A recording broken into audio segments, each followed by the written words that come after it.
O Mama Mary, I pray to you to intercede for all those doctors, nurses, family members, and husband and wives involved directly or indirectly in the very act of abortion. I pray to you, Lord, to have mercy on them, Lord.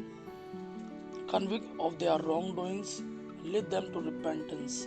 Mama, intercede for us, intercede for them. Hail Mary, full of grace, the Lord is with you. Blessed are you amongst women, and blessed the fruit of thy womb, Jesus. Holy Mary, Mother of God, pray for us sinners now and at the hour of our death. Amen. Hail Mary, full of grace, the Lord is with you. Blessed are you amongst women, and blessed the fruit of thy womb, Jesus.